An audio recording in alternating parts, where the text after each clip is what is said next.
My name's Ashley. I'm alcoholic. Thank you, Jonathan and Carlisle. Jonathan knows I got a sponsor because he is my sponsor, so that's how that came about. But so again, Carlisle, thank you for asking me. It is an honor and a privilege to be able to do anything for AA. I heard that when I came in, didn't really understand too much of what that meant, but I do today. I kind of understand it a little more and get it, and just being able to give back what was so freely given to me, just to get some stuff out of the way. I do have a sponsor, and he's got a sponsor, and so on and so forth. I've got a couple of guys today that I'm able to sponsor. I got a home group. It's this one, Keeping It Sober group. We also meet on Tuesday nights at 8 right here for open discussion, Saturday nights for open speaker. And actually, on April the 22nd, after this speaker meeting, we're going to be going bowling. So if y'all are around, I didn't put that in the announcement. I figured I'd make it up here. So we're going to be doing that April the 22nd. My sobriety date is March the 15th of 2016. It's been a little over a year ago now that I found myself hopeless and desperate and really nowhere else to turn. We'll get more into that as we go. I guess I'll start back in 1984. That's when I was born, December 22nd in Chapel Hill. I'm not from Chapel Hill. I was just born at the Chapel Hill Hospital, and came home on Christmas Day.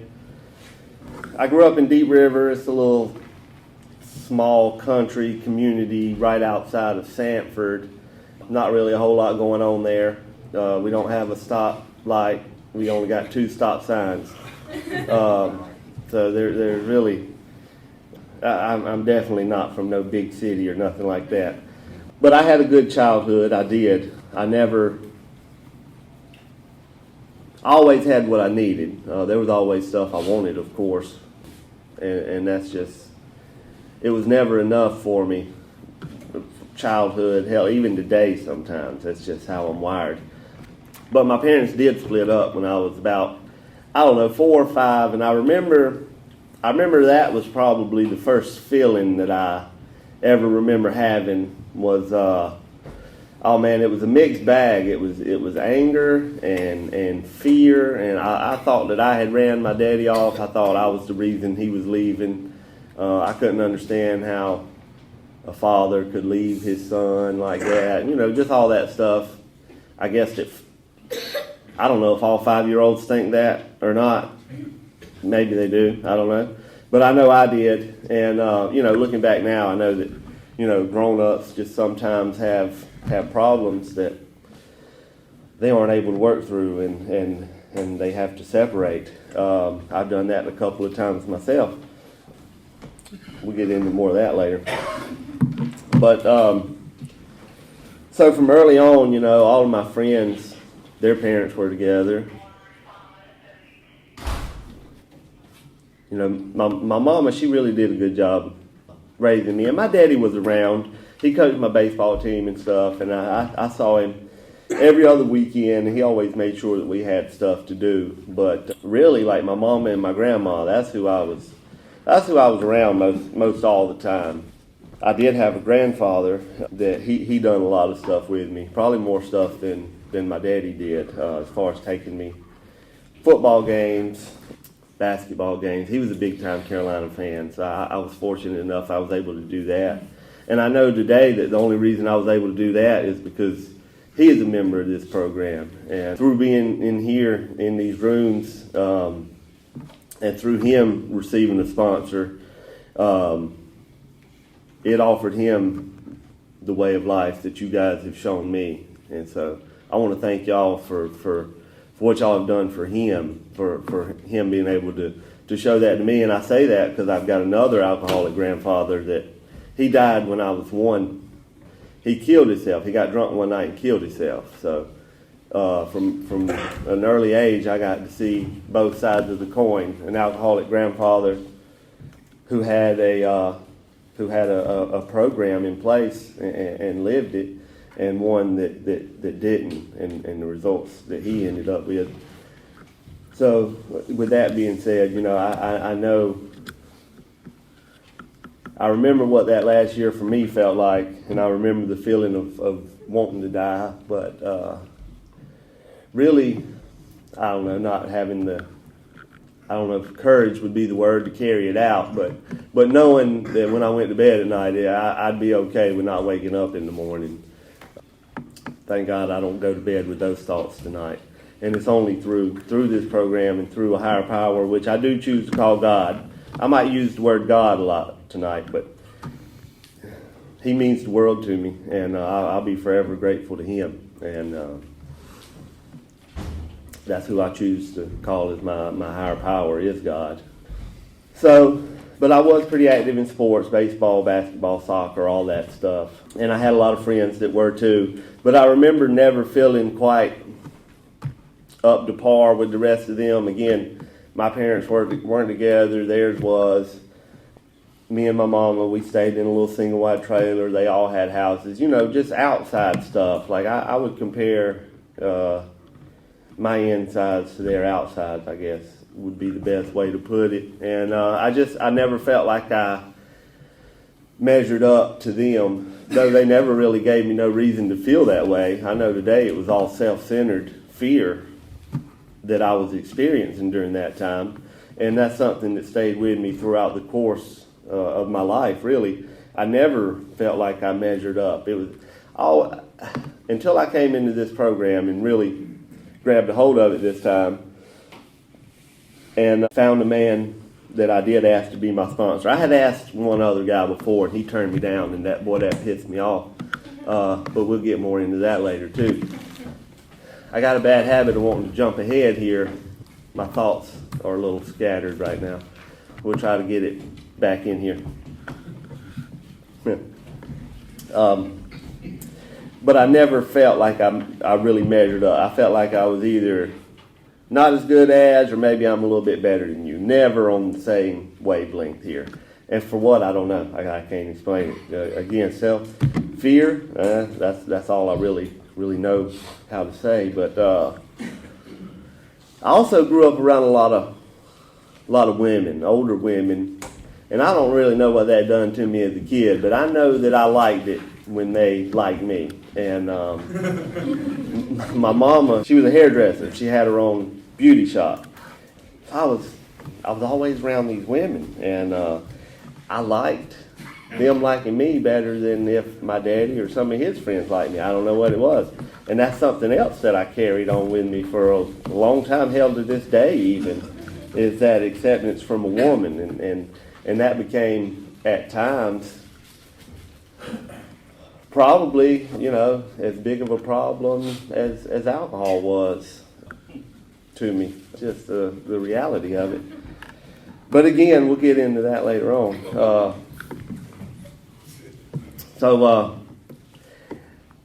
I don't know, school just kind of always came natural to me. I didn't really apply myself a whole lot, but for whatever reason, I didn't really do bad. I was into sports. I was into church. My mama didn't go to church, but our neighbors did. And they would carry me all the time. Sunday morning, Sunday night, Monday night, Wednesday night. I mean, just like it was it was my lifestyle. It was what I did. Even in church, I remember a lot of my friends, to me, it looked like they were really grabbing a hold of this whole church thing and God thing. And I knew a lot about God, but I don't know really and honestly if I've had a relationship with God other than this last year. I knew a lot about him, but I didn't really know him. And that wasn't a good place to be in for me, knowing about him. In step 2 of the 12 and 12, it talks about somebody that has once known God turning their back on them, how it can be a little harder to get that relationship back rather than somebody that never knew him to begin with. And that was my experience with that. Going from knowing him and having a relationship with him to just completely turning my back on him, it made those days, especially those last several months, just deeper and darker than any place that I thought I would ever find myself in. But saying all that, I will say that I took my first drink at a church lock-in. It was a Friday night, and we were having a lock-in. The older kids, I remember they were off in the corner of the parking lot, and we had been playing basketball or something. I made my way over there to them. I'll never forget, they were drinking, it was Aristocrat vodka, just that. No, nothing, orange juice, nothing like that. Like, that's all they had. Some little cups like the coffee cups there. I was offered a glass. It smelled horrible. It tasted horrible. It burned going down. But I do remember very vividly, and I've got several of these just very clear moments throughout my history where I just remember stuff like it was yesterday. And I remember that night, and I remember that feeling, and how warm it was going down, and how I really felt like I relaxed within a matter of minutes. And I felt like I fit in with these people better. I remember doing some stuff that night, like just making an ass out of myself, but everybody laughing and being like, huh, all right, that's pretty cool. I like that. And I never threw up, which come to be something that I was good at later on. I didn't. I don't think I blacked out. I'm pretty sure I just laid down and went to sleep. I didn't have no hangover the next day. My first experience with alcohol was pretty awesome, really. And I had a lot of good, pretty awesome moments with it until it turned on me and, again, led me down that dark road. I don't know, a couple weeks after that, I got a call from the youth pastor, and he was asking me about these kids that had been drinking, and I found myself at a crossroad. I remember saying, yeah, man, that was something else, wasn't it? Like, I can't believe that they were doing that. As the conversation went on, I kept feeling worse and worse and worse. You know, only being 13, I still had a little bit of honesty left in me at that point. And I finally just told him, I said, look, man, I was one of them people.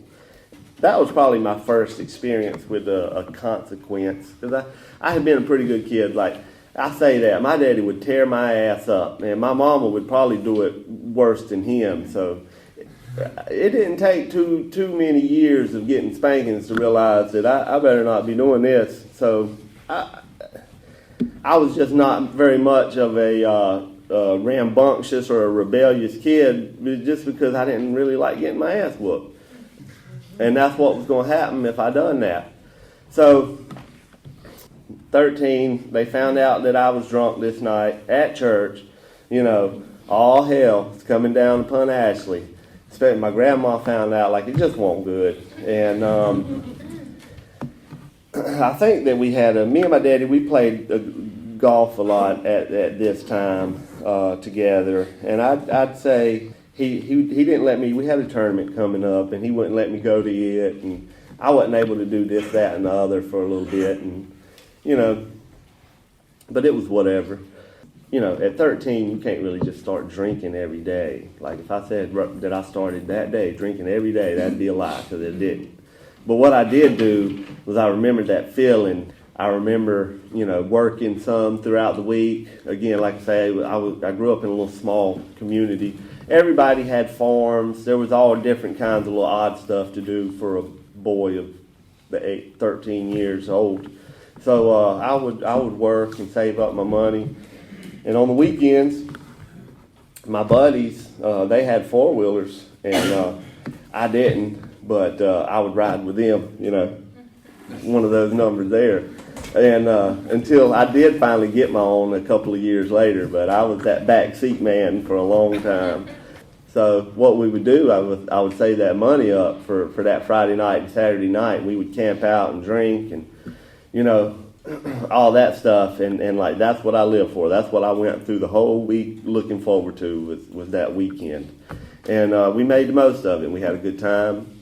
I always used to like waking up and hearing about what I did the night before. I never would really remember it, but they would like be telling it, and I'd be like, man, that's pretty awesome there. You know, not really realizing at the time I was in a blackout, because I don't remember doing that stuff, you know. At 14, 15 years old, like, I would drink to the point where my consciousness or whatever a blackout is would shut off, and I'd just be running on alcohol.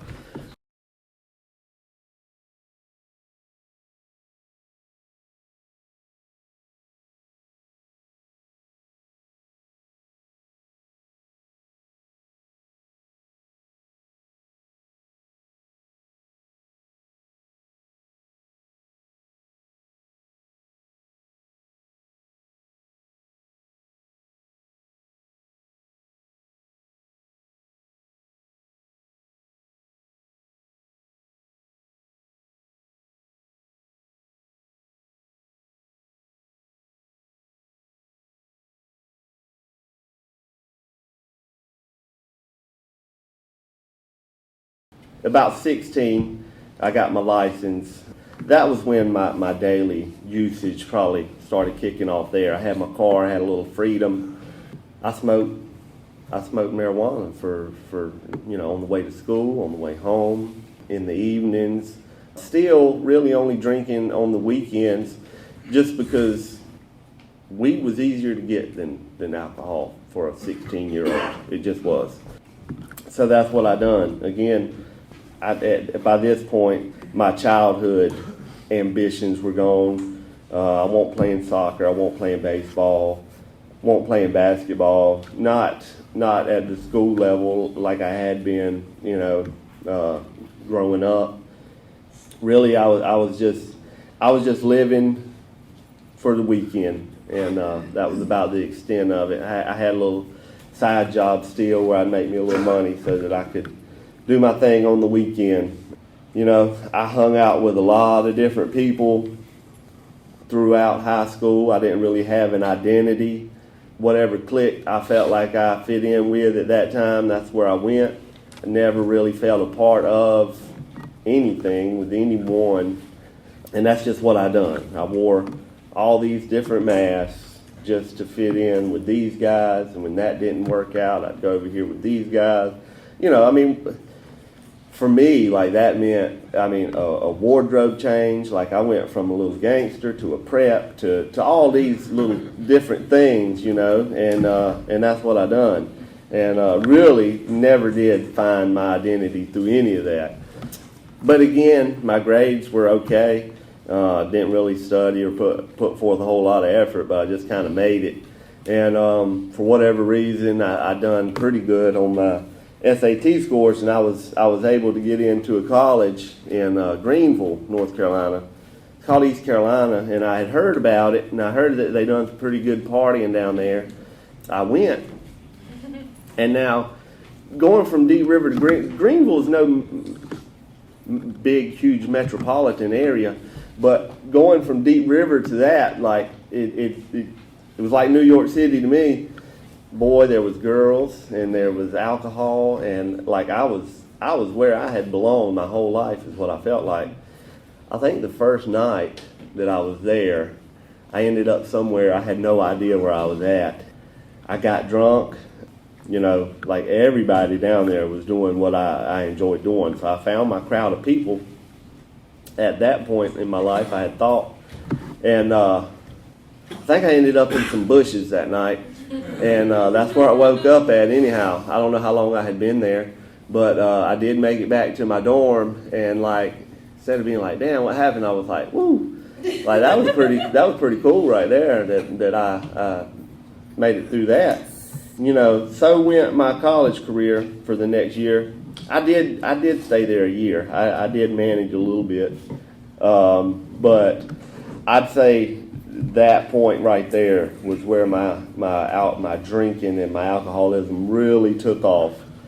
I did try to apply myself a little bit, just because, well, really, honestly, the reason that I did is because my daddy, he didn't want me there. He wanted him and my other grandfather. They had a roofing business, and he really wanted me to go to work with him and take over that roofing business. He told me I was wasting my time, and so I had made my mind up that I was going to do this just to prove him wrong. I still held this resentment against him for leaving all those years ago, and though he did scare me to death, like I just remember I was mad at him. I was mad at him since about the age of 5 or 6. for leaving. I never did let that go until, I don't know, over the last year since I've been in here. So I was going to prove him wrong. I was going to make it through college, drinking every day and doing other stuff as well. What happened was about 2 days left in the school year, a girl that I had been seeing from back home called me and she told me she was pregnant now, and I was 19 at the time. I was starting to feel like maybe things were getting kind of out of control. I had gotten to where I was starting to fight down there, and I had never really been much of a fighter throughout high school, but I had gotten into a few fights down there, just really still searching for myself and looking in all the wrong places.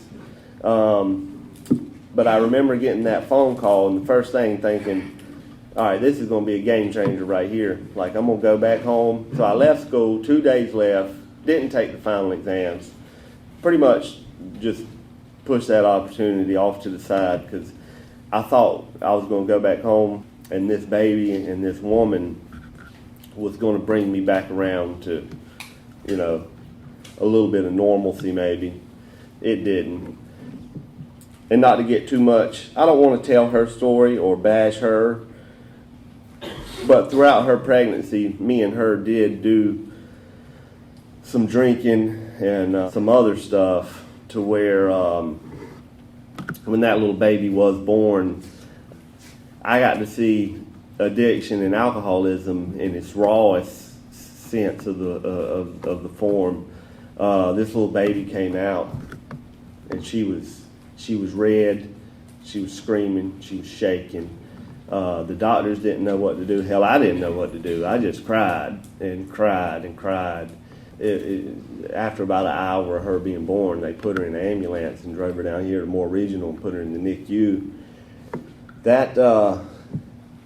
That scared me. I didn't know if this little baby that I had grown to love over the last 9 months, never even seeing her for the first time and seeing what these drugs and alcohol had done to her. Looking back now, I'd like to say that I saw that and made a decision right then to put all that stuff down and really just get myself cleaned up and turn my life around. But it didn't. It didn't. I was drunk and high again that night because that's all I know how to do. That's the only way I knew how to deal with emotions. And so that's what I done. She stayed up there for about 3 months. I stayed up there some nights. I was still working. I had got a job at this point when I did come back home doing, I was working at a factory, 12-hour shifts, swing shift, days, nights. And I met some guys there that drank like I did. I fell in with them. I'd say at this point, this is where my morning drinking came to fruition. I would get off in the mornings, and I'd say for about a year, I'd treat it just like it was evening time. I'd go home and I'd eat and I'd go to bed. Again, still wanting to fit in with the crowd, I started hanging out with these guys, and what I learned was that I can treat that just like the evening time. Though it is morning, we can get off and have a good time, and that's what I started doing. The store right down the road, they started selling beer at 7, and we got off at 7, so that worked out good. We would stop by the store after getting off work, and we would go down to the lake or the river or somewhere, and hell, I might not come home until 12, 1 o'clock in the afternoon. It was never any telling, really. It was whatever time everything ran out. And it was right at this time that, around this time when it started becoming harder to make it through those nights from drinking all day or make it through the day from drinking all night, whichever shift I was on at the time. And I done a little research, and I found this substance that college kids use to stay awake and alert to get through the day. I Googled some stuff to help me know what to tell the doctor, and that's what I did to get a hold of this. And I used that to help me get through those days and nights when it was getting to be a little tough. And what that did is it really helped my drinking. I was really able to drink like I wanted to then. Boy, this little thing here would take care of the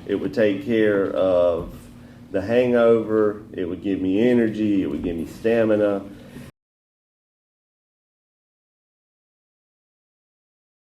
I carried on like that nonsense for probably 2 or 3 years. My performance at work started slipping. I started to be getting put on restriction. I was being sent home for 2 or 3 days because I was coming in to work late. I wouldn't come in at all. I would come in and be found way over on the other side of the plant, somewhere I shouldn't be, trying to hide to get out of work. Just, stuff that I didn't do when I first started working there as a good, decent employee. But, just as this is a progressive disease, like it just got worse and worse to the point where they said, Mr. Riddle, we don't believe that you are a company man here anymore. They didn't really give me no choice to agree or not. They just kind of showed me the door and sent me on my way. I remember being devastated about that. And I went home, got drunk, because that's all I knew how to do to overcome feelings at this point. Worked with my daddy for a little bit, continued to drink and do all these things. Really went on a pity party. I felt sorry for myself, like how could they do that? Clearly I was probably the best employee that this place ever had. Like in my mind, that's what I was thinking. I was so good that they sent me out the door. I found myself in a place where I was laid up in the bed for about 6 or 7 days straight. Didn't want to get up, didn't want to see nobody. My phone, I'm pretty sure it died after a day or two. I won't want to plug it up. I had 2 kids by this point. I did end up having another kid. Same scenario with her. She was born the same way her sister was. I'd like to say that after I saw that again, that it was enough to straighten me up, but it wasn't. Selfish and self-centered to the max. I was going to do what I wanted to do. It didn't matter what I saw my daughters going through. It didn't matter the pain that they came into straight out of their mother's womb. It just didn't matter to me. So I gave detox and treatment a shot for the first time.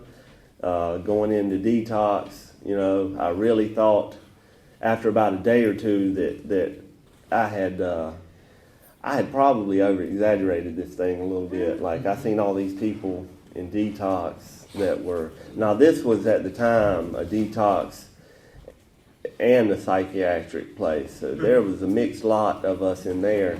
And I remember thinking, my God, what have I done to myself here? But I did stay, I think it was about 5 days, and I heard about this place down in Rockingham. It was called The Colony. The lady asked me, she said, "You ever been through anything like this?" I remember saying no.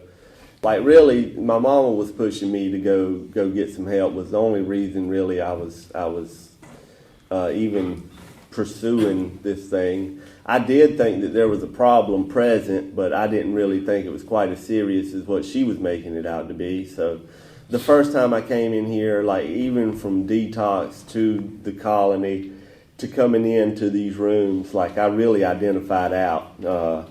If I heard something, which I did hear a lot that I identified with, but I would pick apart the little stuff that I didn't identify with. I would use that as fuel for myself to be like, yep, probably don't need this or these people.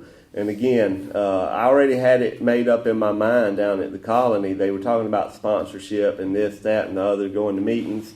And I knew without a shadow of a doubt that I had this thing figured out because I was going to ask my grandpa to be my sponsor. And at this time, he had, 45, 48 years. And I thought that I was going to get this through osmosis. I thought I was going to hang around with him. I was going to be just as sober as him. That was going to be it. Like, I'm going to hang around with this guy, and I'm sober. Just because he's sober. I didn't know that this was an action program, and it didn't matter, give a damn about what he had done. What mattered was what I was going to do for my own recovery. And I asked him to be my sponsor. He turned me down, and that's when I turned AA down. I said, well, I will. I've got God on my side. I really felt connected to God. You know, I had me a big book and God and me. And in my experience, self-sponsorship didn't work good. I didn't have you guys. I didn't go to meetings. I didn't understand what I was reading. For whatever reason, I can sit down.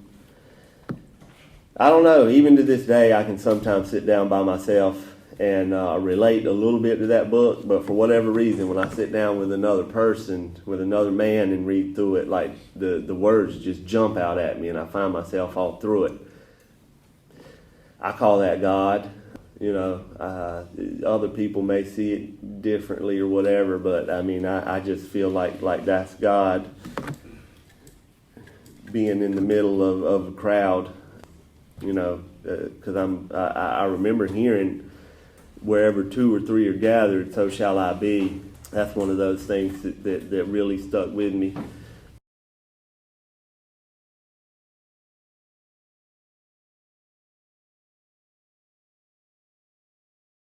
That I should have held on to, like, just be good. Don't do this, do that. Like all the simple little things that I just missed somehow or another. Like that's what my sponsor, that's what you people have told me to do today. Like, go help somebody else. Like, I remember my mom and grandma saying that, but I also remember thinking, like, damn them, I'm going to help me. You know what I mean? I was just selfish and self-centered to the max. So what happened was I got drunk again, but self-sponsorship didn't work. I found myself one night, this was March 18th of 2015. I got good and drunk. This is probably my last good and drunk bender. I ended up somewhere I probably shouldn't have been.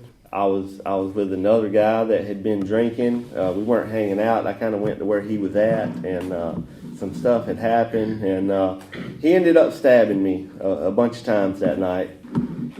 I don't remember really making it to the hospital. I kind of blacked out. I bled out. I died that night. I don't remember that part of it, but the doctor came in a couple of days later and told me, he said, young man, you're lucky. And I just remember looking at myself, and I had all these stitches and staples and stuff, and I was like, what the hell are you talking about? I ain't lucky.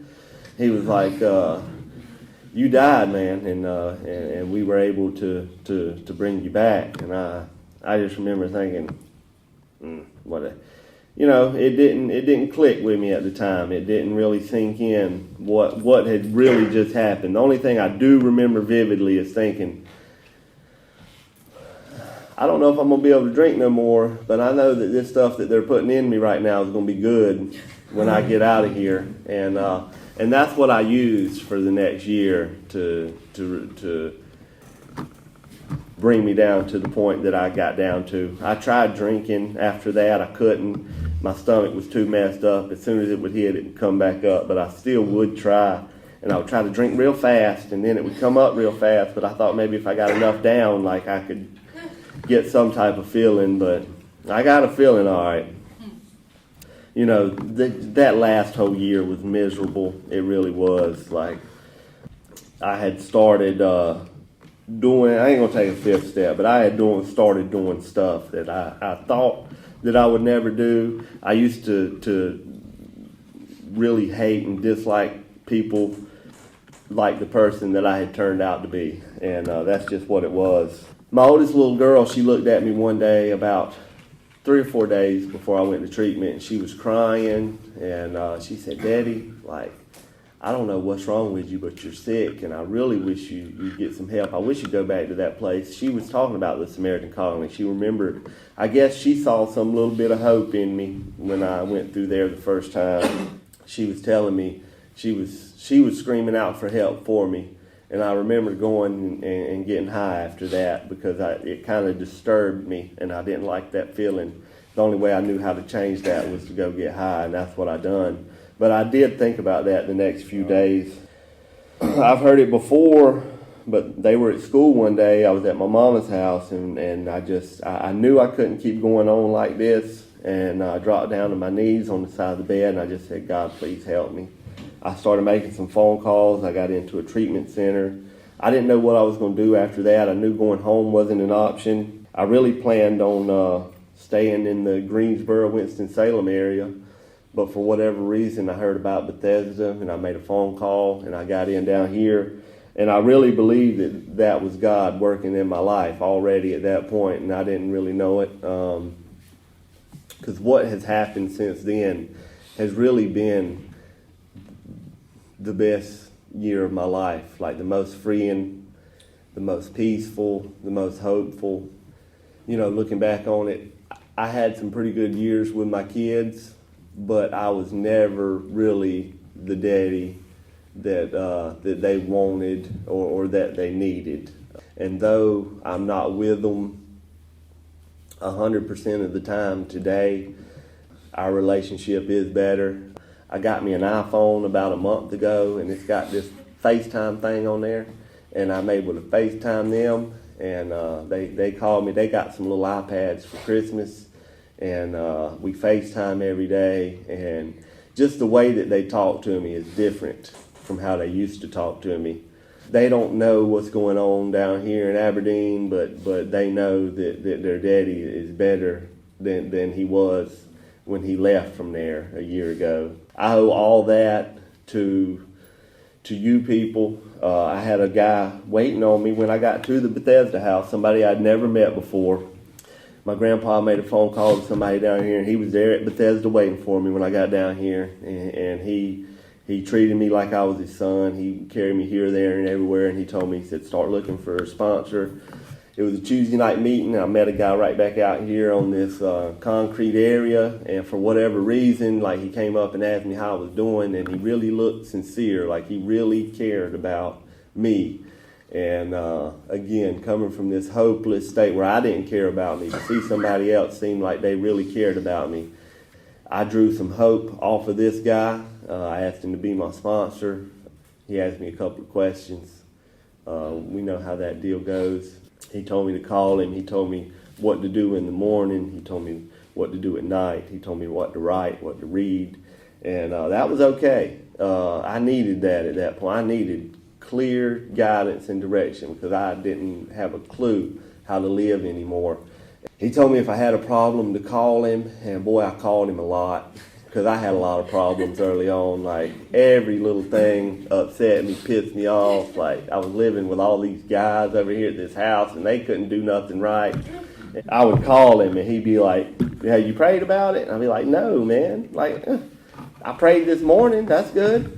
You know, because I didn't know that this relationship with God was something I could carry with me throughout the day. But I learned that. I learned that from him. I learned that from you people. And what I learned is that when I am disturbed throughout the day, I can take it to God. More times than not, the problem itself may not be fixed in that moment, but the way I'm feeling will be fixed in that moment. That, I mean, it's amazing how sometimes just that instant relief can come about just from asking God for help. This man, he took time out of his schedule to sit down with me, to read with me through this book. He was the first person. I've thought about this a lot. Now, I don't remember any preacher or anybody ever like asking me to pray with them on their knees, one-on-one. And the third step, I believe that was when my relationship with God, my sobriety really took off. I started feeling a change there. When right back there in that Al-Anon room, he asked me to pray with him, both of us, on our hands and knees. Just the humbleness and the intimacy that came out of that moment, I can't describe it. It was amazing, I know that. And so has been this journey. He was dragging me to home group meetings, home group business meetings. I didn't have a clue what none of that was about, and I didn't want to know, but I kept going, and I learned a little bit more now, and I got me a service position, and I've been fortunate enough to be able to go to detox, go to some prisons. go down to the colony and see some guys, talk to them, and just really try to give back what has been taught to me. None of this that I do or come up with is anything from my own fruition. It's what I've learned from y'all, from a sponsor, and it's the path that God just puts me on each and every day. Again, thank you, Carlisle. Thank y'all. Appreciate it.